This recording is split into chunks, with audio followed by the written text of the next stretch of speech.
Na kutokana na muda ambao tuliokuwa nao hatuwezi kuzimaliza kuzungumza fadhila ya siku hii ya leo. Hakika tutazungumzia fadhila ndogo sana ama kidogo sana kutokana na muda, ili tuweze kupata chochote ndani ya siku hii ya leo. Kwani Allah subhanahu wa ta'ala anatuambia kwamba waman yu'adhim hurumatillah fahuwa khairul la inda rabbih, yule ambaye atavitukuza vitukufu vya Allah subhanahu wa ta'ala, basi ni heri kwa mtu huyo mbele Allah subhanahu wa ta'ala. Kwa ina maana kwamba ndani ya kuitukuza hii siku ya leo, kuifanya bora hii siku ya leo, basi ina maana kwamba umetukuza vile vitukufu ambavyo Allah subhanahu wa ta'ala ametuwekea. Kwani vitukufu ambavyo Allah ametokea ni vingi sana, havina idadi. Lakini miongoni mwa hii siku ya leo, basi hii siku ya leo ni siku adhimu, ni siku tukufu, na ndio maana tunaitukuza. Ni kwa sababu Allah subhanahu wa ta'ala ametuzungumzia yule ambaye atavitukuza vitukufu vya Allah subhanahu wa ta'ala, basi Allah subhanahu wa ta'ala mtu huyu inakuwa ni bora kwake yeye. Na Allah akaendelea kusema kwamba wama yu'adhimu sha'air Allah fa innaha min taqwa alqulub. Kwa yote ni katika kuvitukuza vile ambavyo Allah subhanahu wa ta'ala ametuletea katika dini yetu ya Kiislamu. Kwa ina maana kwamba ili ni jambo kubwa sana. Nitazungumzia fadhila tu ya kuchinja katika hii siku ya leo kwa mtu yule ambaye amechinja ndani ya siku hii ya leo. Kwa ina maana anapata nini mbele Allah subhanahu wa ta'ala. Wa Ali radhiyallahu anhu, kutoka kwa Ali Mwenyezi Mungu amwiradhi, anasema kwamba man kharaja min baitihi, mwenye kutoka katika nyumba yake, ila sha'airil udhiya, kwenda katika sehemu ambazo kunauzwa vichinjwa. Yani umetoka nyumbani kwako unaenda kununua kile kichinjwa kwa sababu ya kuitukuza siku hii ya leo. Kana lahu bikulli hatwatin 10 hasanat, kwamba kila hatua moja ambayo anaipiga mtu huyu kwenda katika ile sehemu ambayo kunauzwa hivyo vichinjwa, basi anapata kila hatua moja analipa mema 10.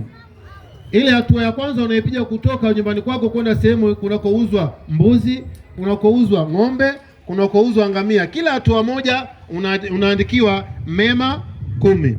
Wamaha anhu 10 sayiat, na unafutiwa makosa 10, unafutiwa madhambi 10.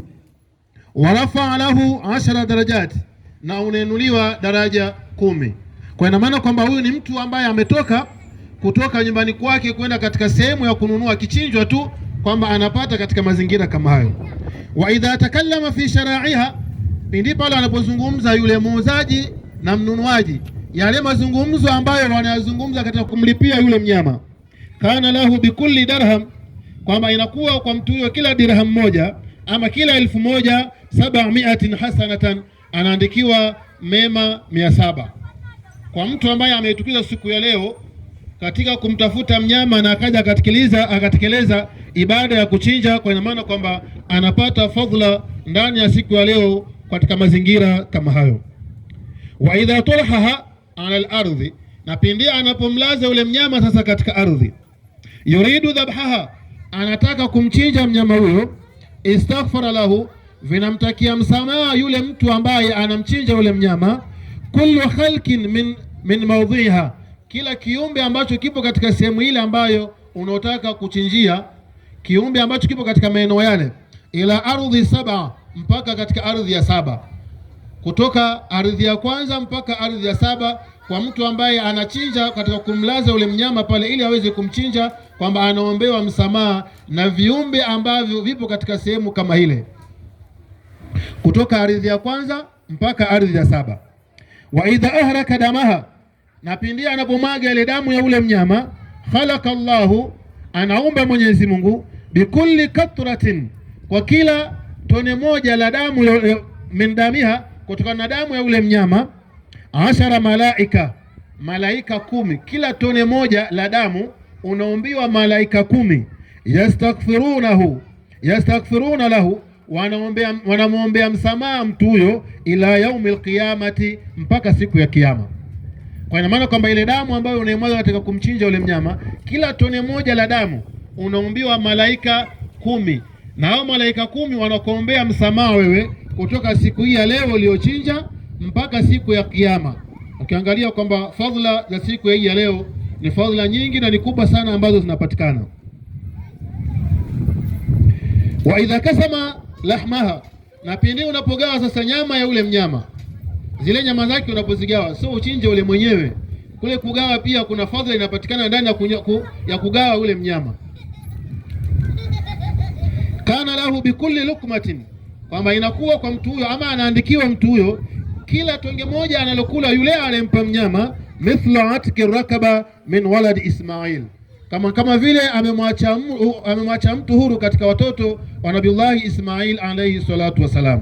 Kwa ina maana kwamba tunafundishwa na mtume wetu Muhammadin sallallahu alayhi wasallam kwamba tukitekeleza ibada hii kuna mambo mingi hapa ambayo nimeyazungumza yanapatikana. Kwa kule kumchinja tu mbuzi wako, kwa kule kumchinja ng'ombe wako, kwamba Allah subhanahu wa ta'ala, miongoni mwa fadhail hizi ni fadhaila chache ambazo nimeweza kuzungumzia katika siku hii ya leo, lakini fadhila ni nyingi katika siku hii ya leo, kwani kumsabihi Allah subhanahu wa ta'ala, kuleta tahlil, kuleta takbir na kumswalia mtume wetu Muhammad sallallahu alaihi wasallam, kwamba haya yote haya atakiwa tuyafanye ndani ya siku kama hii ya leo. Na katika hii siku ya leo kwamba kuna mambo vile vile hataki kuweza kuyafanya ndani ya siku hii ya leo. Siku hii ya leo na mpaka masiku mengine ambayo hataki kuyafanya mambo hayo. Kwani katika mambo ambayo hayafai kuyafanya katika siku ya leo, kwani mtume wetu Muhammad sallallahu alaihi wasallam kutoka katika hadithi sharif anatuambia kwamba maana asallahu fi yawm al-eid, yule ambaye atamuasi Allah subhanahu wa ta'ala siku hii ya leo ya Eid, fakaanna ma asahu Allah yawm al-eid, kana kwamba mtu huyo amemwasi Allah subhanahu wa ta'ala siku ya Kiyama, siku ya kisimamo. Kwa ina maana kwamba siku ya leo, vijana wenzangu, dada zangu ambao katika sehemu kama hii, yatakiwa kwamba tujiepushe na kuyafanya yale ambayo Allah subhanahu wa ta'ala aliyotukataza. Tuyafanye yale ambayo Allah subhanahu wa ta'ala na mtume wake Muhammad sallallahu alaihi wasallam ambayo ametuamrisha kuyafanya. Kwa maana fadhila nyingi za kuzungumza, kwa hizi chache ambazo nimezungumza, alkamalu lillahi. Fassalamu alaikum wa rahmatullahi wa barakatuh.